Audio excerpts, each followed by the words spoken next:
vou fazer um teste aqui com você, com o pessoal. Eu tinha um professor de neurociência nos Estados Unidos que ele evoluiu, né, o dilema do bonde desgovernado num nível absurdo. Ele fez uma pesquisa foda. Mas o que é o dilema do bonde desgovernado? Vou explicar. Ah, você vai começar disso, então? Vou começar disso. Porque eu nunca ouvi Se falar você não disso. me pedir pra parar de falar, porque Cara, eu tô falando pra não, caralho. mas esse dilema eu não conheço. Esse dilema é legal. Ah.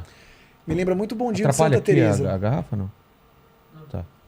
Ele tá fazendo propaganda pro... Não, é que às vezes fica na frente do convidado. É assim, me lembra o bondinho de Santa Teresa lá do Rio de Janeiro. Tá. Bonde perde o freio e vem. Desgovernado. No trilho tem 5 trabalhadores amarrados. No trilho do bonde. Se o bonde seguir, ele vai atropelar e matar essas 5 pessoas. Você, Vilela, está ao lado da ferrovia, na frente daquela alavanca Que muda o... que Que tem uma bifurcação. bifurcação. Num lado tem os 5 caras amarrados e no outro. Tem um cara só. Tá. A pergunta que eu faço para você e para todo mundo que está assistindo a gente e não é uma resposta ética, não, é uma resposta do que a pessoa, aí não tem certo e errado. Tá. Você moveria a alavanca ou não? Sim. Beleza. Agora pode fazer uma outra pergunta? Putz, vai ter alguém nesse 5... Não tem. Isso é um modelo matemático. tá. Isso é Não, só isso tipo, mesmo. É meu filho que vai estar amarrado... Não, no... Aí é ferrou. muita sacanagem, Aí é né? sacanagem. Aí você me manda embora. Mas então, beleza. do podcast. Eu, em vez de matar 5 pessoas, eu vou pro mal menor, que é matar uma pessoa. Beleza. Agora vamos mudar um pouquinho. O bonde vem desgovernado. E esse cara aqui, por exemplo, é um cara que pediu a mini esfirra. Não, aí você ia, com certeza. Aí eu não ia nem pensar. Aí, porra, nem vou botar essa variável, que senão é sacanagem. Aí é mandíbula... Tchau. Pobre mandíbula. Mas a gente pode... Depois a gente volta com mandíbula num outro exemplo. Tá. Vamos imaginar que o bonde vem desgovernado. Os 5 trabalhadores estão presos no trilho. Não tem bifurcação. Tá. Você está em cima de uma ponte. O bonde vai passar por debaixo da ponte. E tem um cara muito grande, meio bêbado, andando no beiral da ponte. E o meu problema é esse, os dados são só esses. Se você der um totozinho no cara, Ele cai em cima do trilho, o bonde atropela, ele para, ele morre. Mas salva 5 pessoas. Minha pergunta e eu pergunto pra você e pergunto pra você que tá assistindo a gente. Mudou totalmente. Você empurra o cara da ponte ou não? Não. Não empurra, né? Que loucura. Porque é diferente. E se é diferente. É uma coisa mais ativa do que o primeiro exemplo. Pois é.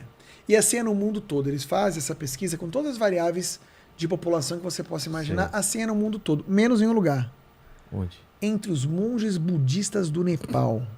Por quê? Os caras empurram. Sério? Sim. Eu achei que lá era aquele... Lá eles empurram. Caralho, que filho da puta. Quer ver outra coisa? Os caras ainda dão aquela assim... Vai dar uma pesada no cara. Eu vou te dar outras... Mas por quê? Vou te contar. Mas eu vou te dar outros dados antes para não achar que é um problema dos monges budistas. Os caras são... Quanto mais tempo eu dou para a pessoa responder essa pergunta, mais aumenta a taxa de pessoas que empurram o sujeito da ponte.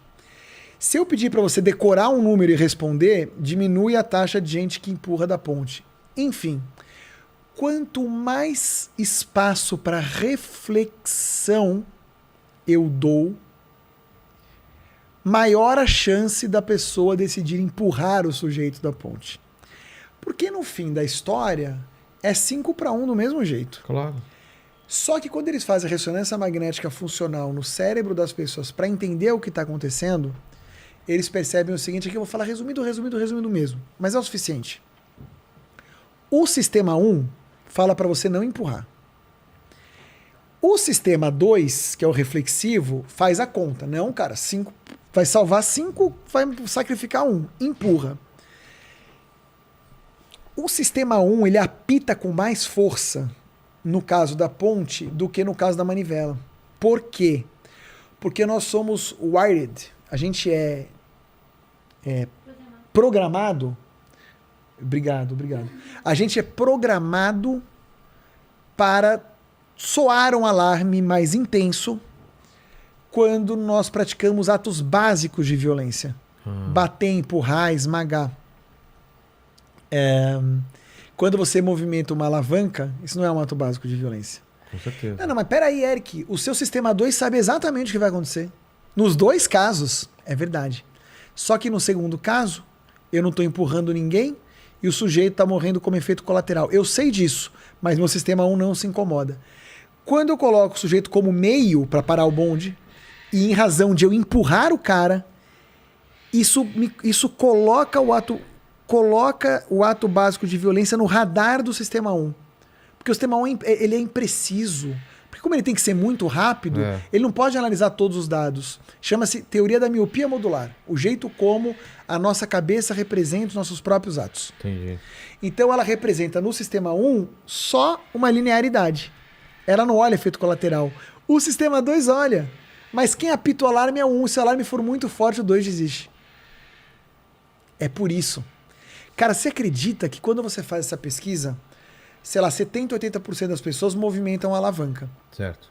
10 ou 15 empurram o cara da ponte. Se você falar o seguinte, não, mas olha só, na verdade, se você empurrar o cara da ponte, o bonde não vai atropelar e matar 5 pessoas, ele vai descarrilhar, vai bater numa represa, a represa vai abrir e vai inundar uma cidade e vai matar 30 mil pessoas. Tem menos gente disposta a empurrar o cara da ponte do que movimentar a alavanca. Sério? Eric, então você está falando em rede nacional que eu devo empurrar o cara da ponte? Não tô dizendo isso. Sabe por que não, Vilela? Porque essa coisa, esse samba, né, esse balé do sistema 1 com o sistema 2 pro dia a dia, que a gente tem que tomar muitas decisões. Você toma, né? Vou comer essa jujuba, não vou. Vou pedir uma mini esfirra ou não. Tudo bem, normalmente a gente acerta e vale a pena pequenos erros. Quando você está tratando de política pública, não. Exato. Ali você precisa ser reflexivo. E aí vem toda uma nova corrente filosófica chamada de neurociência da moralidade. Aí você está falando daquele professor ou não? Aí eu estou falando do Joshua Green, que foi meu professor em Harvard. Eu estou falando de neurociência da moralidade, eu estou falando de... Neurociência da moralidade? Neurociência da moralidade. Que é você olhar... O que esses caras fizeram no fim do dia? Tiveram uma sacada brilhante. Eles falaram, quem são os filósofos que mandaram muito e que a gente ainda usa pra caralho? São os iluministas. Porra, não tinha ressonância magnética funcional na época do Kant, né? Na verdade, a ressonância magnética funcional tem há 20 anos só. A gente não via cérebro funcionando de ser humano há 20 anos, velho. É muito louco. Então a gente tem muito mais tecnologia, a gente tem muito mais dado, muito mais ciência. Vamos revisitar esses caras? E quando você revisita, você tem que atualizar. É como se estivesse apertando um F5 no iluminismo. Tem um livro chamado Iluminismo Hoje, né? Acho que é do maior filósofo vivo hoje, pelo menos é o mais influente do mundo. Chama-se Steven Pinker. Esse que era o blusão. Só que no Brasil... o segundo, então. Né? O segundo, depois do blusão. É o Steven Pinker, só que o Brasil é muito fechado, cara. O Brasil acha que porque um filósofo é um filósofo americano, ele é um cara ligado ao capital e não sei o que, então a gente só olha para a Europa. Mas o que esse cara e o seu professor estão dizendo sobre isso? Eles estão dizendo isso. Que tem que mudar na lei ou na forma de aplicar? Eles não estão exatamente preocupados com a prisão em segunda instância. Não? Eles estão preocupados em como se faz política pública. Eles vão dizer, política pública deve ser baseada em evidência e não no que eu acho certo. Que é o que se faz hoje em dia. Porque eu acho um troço, você acha outro, aí fudeu. E vai mudando isso. Eu tenho mais força para impor o que eu acho do que você.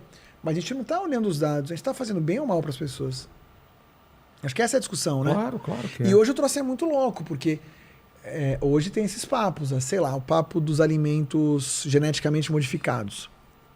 Tem que proibir, tem que liberar. Caralho, vamos olhar pra ciência. Isso pra tudo. Vacina. Eu ia falar de vacina mesmo. Pô. Tem que proibir. Cara, calma. Vamos ver os números, vamos analisar. Exato.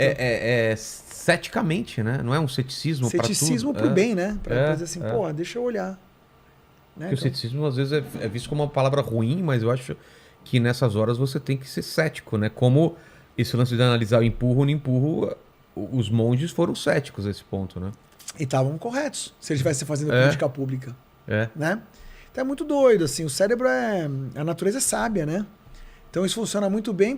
Só que a natureza, quando o nosso cérebro foi formado, ainda não deu tempo de te evoluir mais ainda, ele foi formado para lidar com a realidade nossa primata, né? Que era do dia a dia, valorizar o dia, olhar só importa o que você está vendo. O Daniel Kahneman, que é o Nobel de Economia, vejam, ele é um neurocientista Nobel de Economia. Que doido. Cara. Foda, né? Com esse negócio das duas formas de pensar. Ele e o seu parceiro de pesquisa, o Amos Tversky, que só não ganhou o Nobel porque infelizmente morreu muito novo.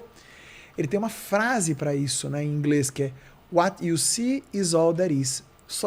Para você só existe aquilo que você está vendo. Ah, morreu um panda na China. Foda-se, eu não sei que morreu um panda. Mesma coisa da pandemia também. Tava morrendo gente na Itália. Ah, foda-se. Tá morrendo... Quando começou morre o teu seu parente primo, ali, isso aí. tio, aí você fala, caramba, o negócio tá se aproximando. É isso aí. Esse é o lance, cara. Senão é só porcentagem, estatística, né? Isso. Qual que é o esforço civilizatório que eu acho que a gente precisa ter? Porra, agora que a gente sabe como funciona, vamos respirar antes de dar a nossa opinião? Vamos ouvir o outro? Vamos ouvir com o ouvido de escutar? Vamos olhar os dados? Vamos chamar gente de outras ciências que estuda essa porra para poder trazer para cá, para a gente poder fazer a política pública? O exemplo da vacina é o melhor. Eu podia fazer a política pública, foda-se a vacina, ou então vacina aí, pensando... como eu vou salvar mais gente, não é isso? Como eu vou salvar mais gente. Chama-se welfare economics, né? O que importa é o aumento do bem-estar social.